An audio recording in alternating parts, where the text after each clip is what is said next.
Ladies and gentlemen, come gather around, come gather around, come gather around. Only you can't, because I'm in a moving car, so good luck. We're on a road trip. I haven't done a road trip for 15 years, 16 years. We're heading off to pick up, potentially pick up a car. Likely it'll be uneventful, but if it is eventful, we're gonna have it right here. We'll see how long of a video it gets. We got the truck loaded full of stuff. We're in my son's car. Hi! Yeah, that's my son, driving his car. I know, it's awesome. We're gonna go look at a car for him, so that'll be exciting.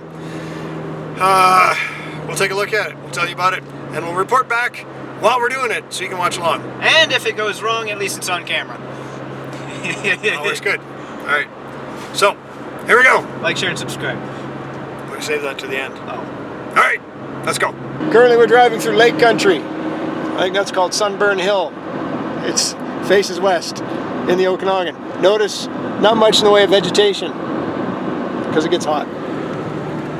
Here we are.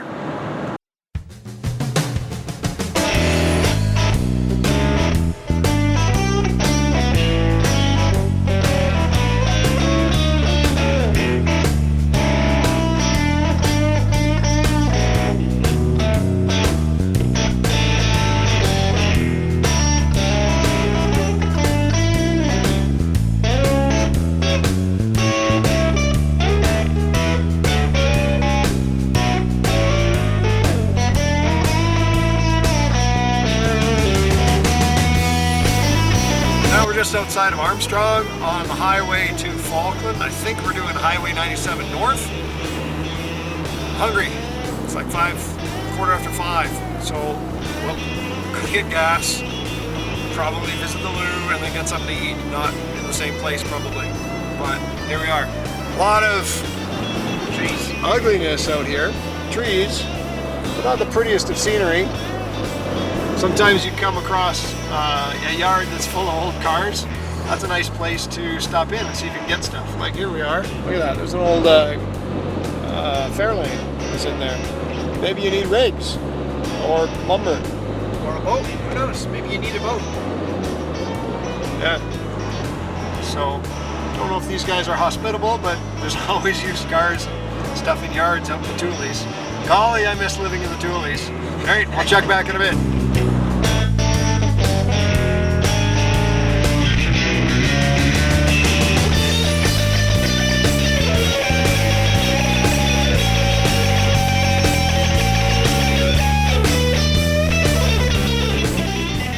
Pretty sure we're in Falkland.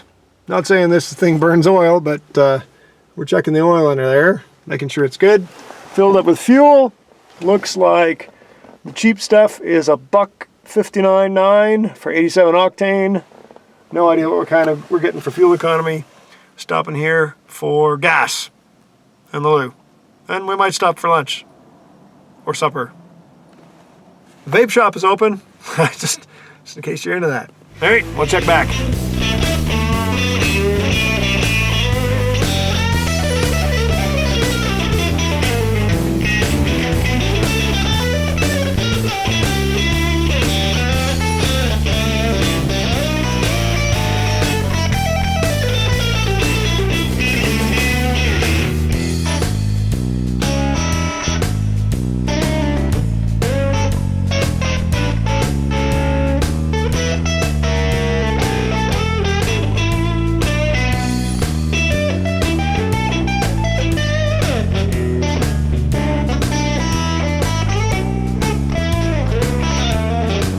So we're coming into Kamloops.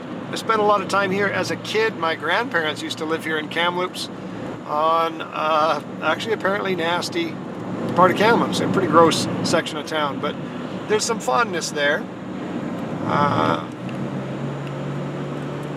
But this is a very, very arid part of Canada. It's like desert out here.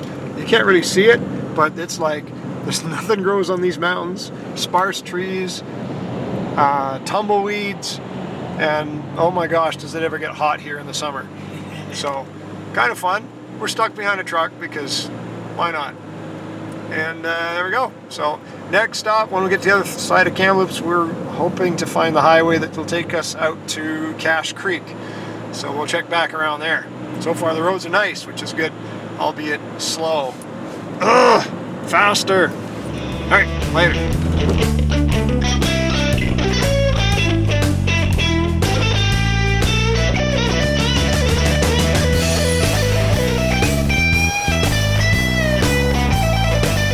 Except I'm hungry, and it's 6:30. So Tim Hortons. Oh yeah, there we go.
Well, we encountered a bit of snow just outside of Cache Creek. It is 8:30 in a little bit. Never mind that I took the wrong highway for a short distance. Shh.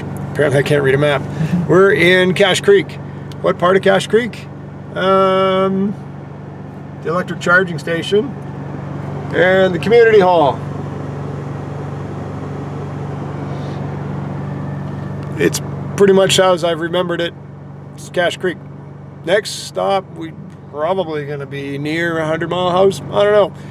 Let you know when we get there. Back on the road.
We've suddenly overheated in the Civic, doing like 70K.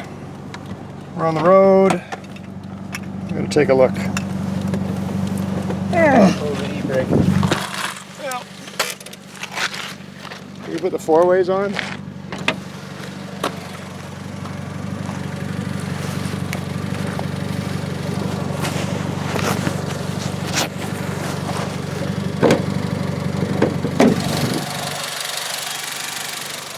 Oh.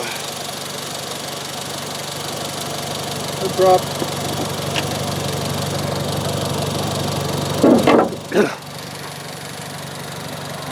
I don't know.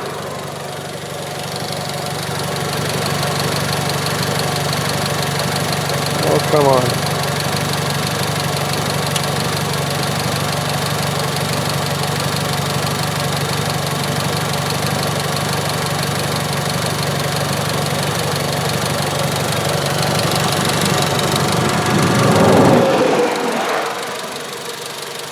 Says it's overheating. Upper rad hose is pretty hot.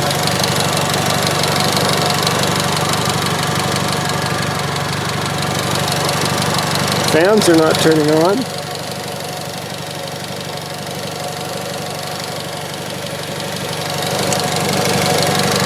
Up the rad is cold.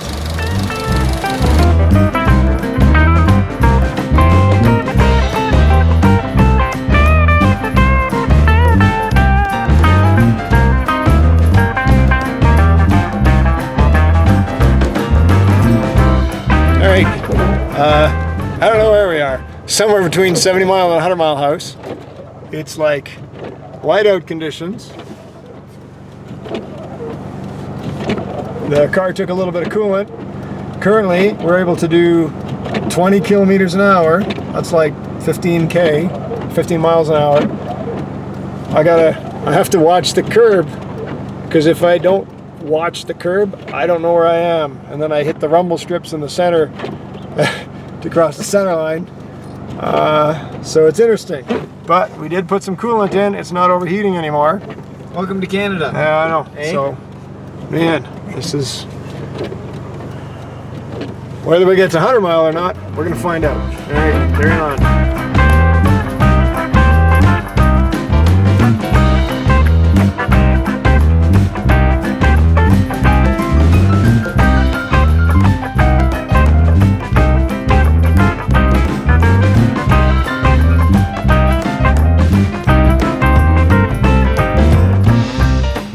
Made it to the day's in 100 mile.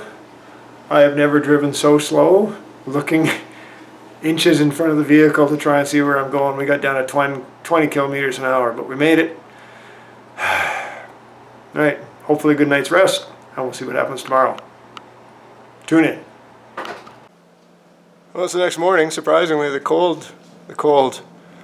surprisingly the coffee hasn't kicked in, but despite the snow that we saw, there's not a whole lot on the car. So, all right, let's go see what's for breakfast. Last days in, we were at the continental breakfast was coffee. Let's go.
This is as far as we're going today. Riverside, California. We bought it, we did front brakes, wheel cylinders were shot, shoes were soaked with fluids, and this one was grabbing like a bus, yes. So that one was grabbing. The other one was working fine, but we took a look, and so now we rebuilt the wheel cylinder here because the previous owner had two lefts and not a right, clearly not a dancer. But we took the guts from the extra left and put it in the right and reused the housing. I honed it. We looked at the backs are good. It's got a bit of wear and tear, but you know, it is what you can afford. And then apparently winter is still going at 100 Mile House. So we're gonna come back probably in April when there's no snow, because I'm not McLovin' the idea of driving this, and these tires are so old, they don't even have a modern date code, so they got to be 20 years plus for these tires. So we'll get some better tires for it and make it a better road trip. You'll probably see that in the next part of this video. Right now it's March 2nd. We'll probably be here April 15th-ish, maybe, whenever winter quits. Whenever winter quits! Alright, my old mechanics teacher called this a 400. Probably because it was opposed to the 350. So 400. 2-barrel. Turbo 400 transmission, I believe. Hope so. Purrs like a kitten. Gotta put the hot air thing on there. Apparently the AC needs a clutch. We'll see. But there it is, man. Runs nice. We'll come back for it. Snap, and just like that, it's spring. We're back in 100 Mile. Winter's gone, still cold, brisk. Got my Rutland grad jacket on. Came up in my car because we suffered some issues, but now we're bringing this one back. So we got a permit on it, changed the brake, light switch, and we got a load of tires. We're going to take it off to a tire shop, get some tires on that are like at least 21st century tires, and we'll head up on the road and see how this thing does. I've loaded up with all the things we might run into, and whatever happens is whatever I didn't prepare for. So, here we go. Don't know how we're going to do for the wind here. We're up at Tirecraft getting tires for the Catalina, and lo and behold, it's my 77 Silverado. Look at that. Kind of interesting. What are the chances of this? I chatted with the guy who owns the business here. He says it belongs to a customer, a local guy who bought it. It could be the same guy who bought it from me, or it could be sold to somebody else in for a new limited slip, which is odd. I put a Detroit True Track in it. In my opinion, one of the best limited slips. Apparently it's got a Holly in it, which is too bad. I spent a lot of time doctoring at Rochester to make this thing run like a champ, but whatever. That's the thing with selling your baby, is people do things with it, and it makes sense to them, but you gotta let it go. To me, the car is like your girlfriend or your ex-girlfriend. Once you let them go, it's best to just let them go. And I don't want to know who she's dating, don't want to know what she's up to. Moving on. So, sorry about the wind, but my camera's in the other car. All right, back to Tirecraft.